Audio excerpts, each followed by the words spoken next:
Halo guys, salam sejahtera. Terima kasih masih berada di channel ini. Dan bagi mereka yang belum subscribe channel ini, sila subscribe, like, komen, dan share supaya Anda tidak akan ketinggalan info-info yang saya sampaikan di channel ini. Berita hari ini saya mau kongsikan kepada Anda daripada berita harian. Saya jalan tugas secara pro bono. Pago mantan pengurusi Majelis Pemulihan Negara MPN Tan Sri Muhyiddin Yassin berkata pihaknya tidak menerima sebarang allowance dan peruntukan ketika beliau memegang jawatan berkenaan dalam kerajaan sebelum ini. Beliau berkata ketika ini dia tidak lagi memegang jawatan berkenaan dan sudah meletak jawatan itu sebelum pilihan raya umum ke-15 PRU15 atas nasihat peguamnya. Sewaktu saya memimpin MPN pun saya jalankan tugas pro bono dan tidak memberikan allowance 1 sen pun. Keduanya, MPN ini adalah badan penasihat sahaja, bukan dan tiada peruntukan. Datuk Dr. Muhammad Puad, ahli Majelis Kerja Tertinggi UMNO, ini bodoh yang cakap kita ni ada peruntukan tuh. Semaklah beberapa ratus juta yang ada, katanya. Beliau berkata demikian pada sidang media selepas merasmikan Majelis Kesyukuran Perikatan Nasional Parlimen Pago di Kompleks Sukan Pago dekat sini hari ini. Muhyiddin berkata MPN tidak ada peruntukan dan perakuan dikemukakan kepada kabinet untuk menyatakan apa tindakan yang perlu dilakukan oleh kerajaan. Kalau ikutkan kiraan hari itu, kita ada 95 perkara kabinet, semua dah lulus dan semestinya ada implikasi keuangan itu soal kerajaan tetapi bukan peruntukan diberi kepada MPN. Kenapa bahalol sangat? Di mana bukti yang tunjuk saya dapat duit berjuta-juta? Semua pembohong, penipu. Jadi pada saya, dia patut belajar. Dah beberapa kali dia buat kenyataan tidak betul. Semua tak betul pasal niat dia jahat. Saya tak dapat peruntukan 1 sen pun. Faktanya adalah MPN, badan penasihat, nak terima, tak nak, tak apa. Pandangan, katanya. Sebelum itu, Muhammad Pod meminta Muhyiddin menjelaskan mengenai butiran pembelanjaan dana MPN. Beliau mendakwa Muhyiddin menerima dan beratus juta ringgit daripada Perdana Menteri ketika itu. Halo guys, salam sejahtera. Terima kasih masih berada di channel ini.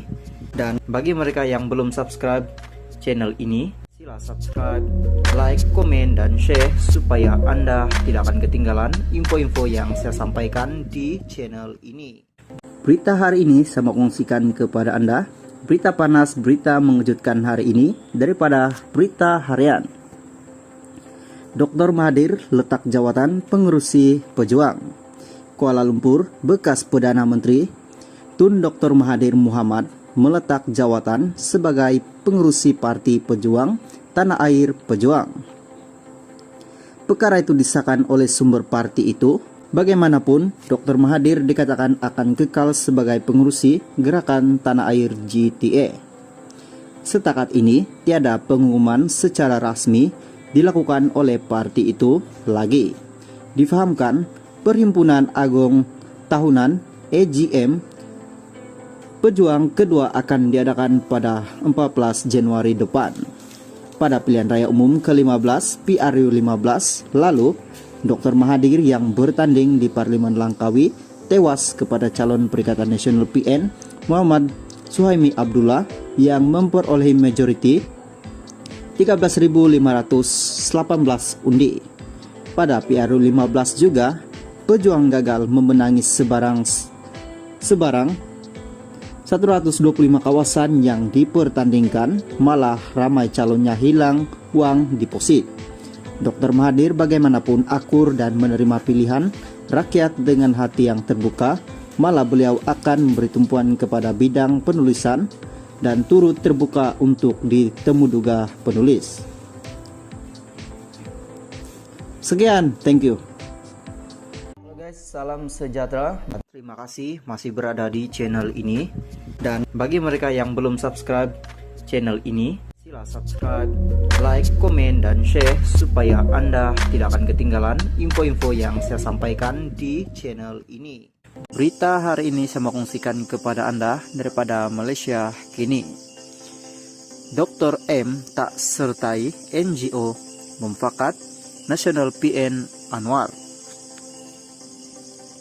Bekas Perdana Menteri Datuk Mahathir Mohamad tak menyertai mufakat Nasional MN, sebaliknya akan memberi sokongan kepada NGO itu atas kebaikan negara dan orang Melayu.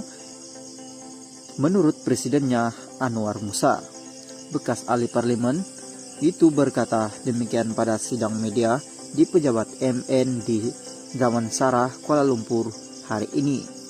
Pada saya ada Tun menyertai MN itu tidak berbangkit. Tun adalah seorang negarawan, MN hanya sebuah persatuan yang kecil. Tun adalah bapa kepada negara kita. Walaupun apa juga berlaku, tiada siapa dapat menafikan bahwa Tun adalah negarawan ulung. Walaupun dia menjadi ahli rasmi atau tidak, saya telah menyebutnya untuk menyertainya. Dibalas kata buat saja yang baik, saya sokong.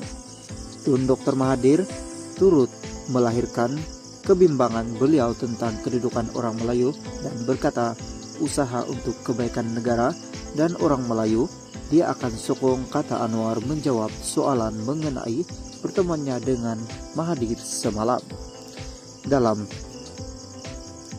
perkembangan berkaitan, Anwar berkata bahwa MN sudah menerima hampir 20.000 permohonan setakat semalam.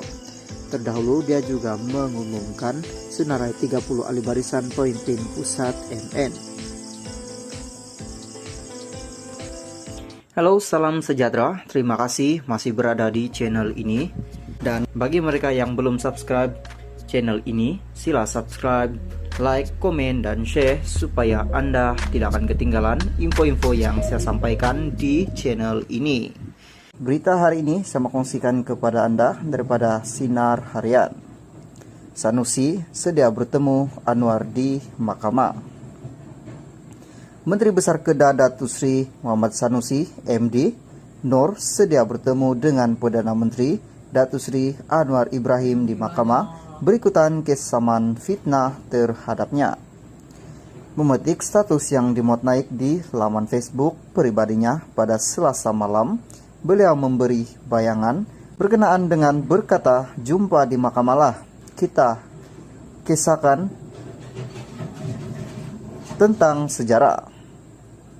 Anwar yang juga ahli parlimen Tambun berkata, Muhammad Sanusi telah membuat ucapan berburu fitnah semasa kempen jelajah Perikatan Nasional PN BS Tambun 13 November lalu sebagai menyokong timbalan Presiden Bersatu